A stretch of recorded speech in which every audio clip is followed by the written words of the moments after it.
Curfew pushed back for New Year's. No confidence motions dismissed. 2 men caught with counterfeit money. And goodbye to 2021.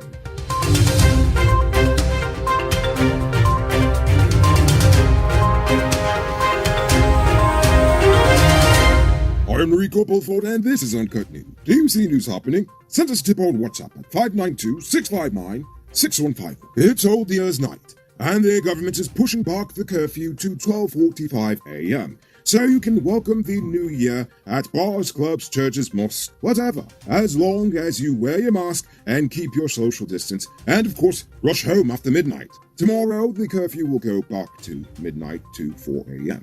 The GDF has planned a musical fireworks show at the Kitty Seawall for midnight.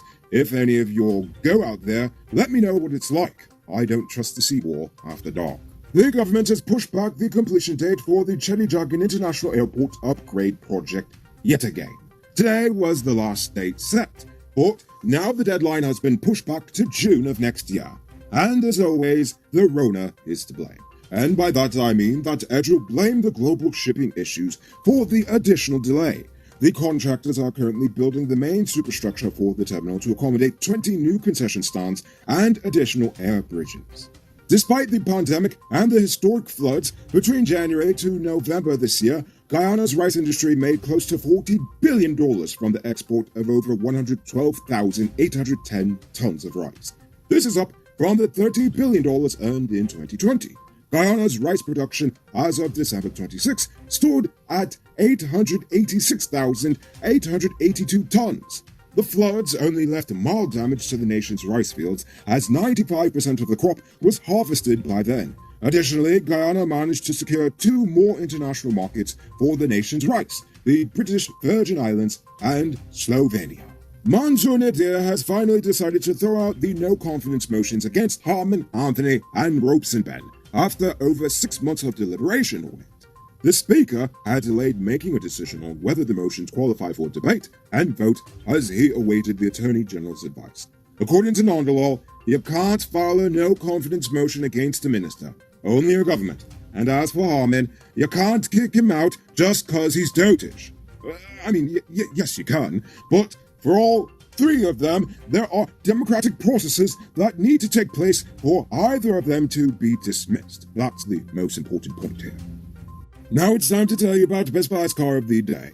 Currently on sale is this 2011 Subaru Forester XT. It comes with all-wheel drive, driving modes, Bluetooth, mud rims, new tires, TV, CD, stereo, reverse camera, rear spoiler, and much, much more. Buy cash for $4.7 million. All paid down as low as $940,000 down with around $106,500 monthly for 4 years, and it is yours. Call or WhatsApp 662-0844 for more info. Or visit the showrooms at Lot 171 Peter Road Street, Queenstown, or Lot 2 Lamar Street, and tell them Rico sent you for this sweet deal. Police have arrested a suspect in connection with the murder of martial arts instructor and bodyguard Barfield Newton. According to police, the suspect was allegedly in the company of Kevin Carter, another suspect who was wanted in relation to the murder.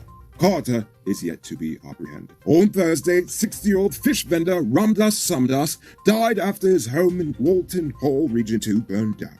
According to his wife, everything happened so suddenly, and before they could help Samdas, he had managed to actually jump out of the window, but he was already engulfed in flames.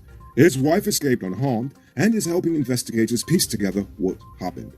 Oh my, when they say it like that, it sounds like they're blaming her. 2 men are under arrest after police found several counterfeit US dollar bills at a house in Triumph on the East Coast. The cops found 19 $20 bills, all bearing the same serial number, a $50 bill, and one $100 bill.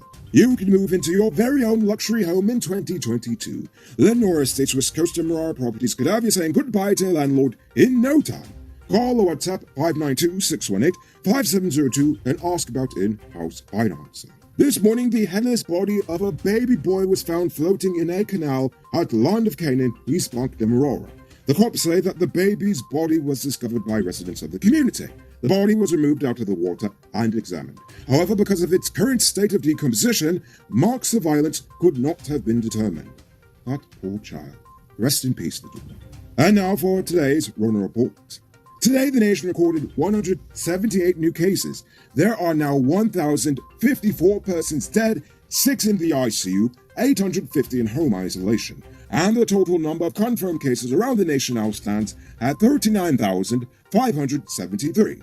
So please people, wash your hands frequently. Avoid touching your nose and mouth and mask up before you leave the house. When you do leave home, try to avoid enclosed spaces and large crowds. And remember to give 6 feet of space between you and others. Well, it looks like they've continued their vacation because there's no vaccine update for today. Sorry people. And now for some good news. There's a half-price sale on the Digicel TL3 Pro Plus smartphone. Visit Cellular Plus Digicel stores in the City Mall, Starbucks Square, Richardson Light Street, Massey Store at Movietown, or Providence, and upgrade to a smartphone for just $13,750. And now for our stupid news of the day. You know what I think is stupid? Many things, actually. But I'm taking a break from that tonight to say congratulations. If you're watching this episode, you've managed to survive one of the most difficult years the world has ever experienced. So, before we go any further, stop, take a deep breath, hold it in, and let it out. See that? As of today, over 287 million people worldwide can barely do that without difficulty. Around 39,000 of those individuals are your fellow Guyanese, which is something to think about and to be grateful for if you're in good health and of sound mind. While this year may have been difficult for many, I'm grateful to have spent every weeknight of it with you all, the Uncut News viewers. It's you all that keep me from just packing up my bags and never looking back to Guyana again. I mean, seriously, I read every comment from you all since we've started, and all I can say is that I confidently believe that among the Uncut News family of viewers, there are some of the smartest and most insightful thinkers from Guyana, the diaspora, and the Caribbean. You all aren't swayed by meaningless, sugary words from corrupt politicians, and you are willing to call them out on it. That fact alone gives me hope for our nation's future, which is why I stay around. So, I truly mean this when I say this. Thank you for watching, and thank you for caring about Guyana. So, enough of that sappy stuff. Moving on to our Uncut News Views Poll question of the day. Every day we pose a question about current events in the nation, the region, the diaspora, and how you feel it relates to us. So, you give your responses in the comments, and we'll read the best ones in the following episode.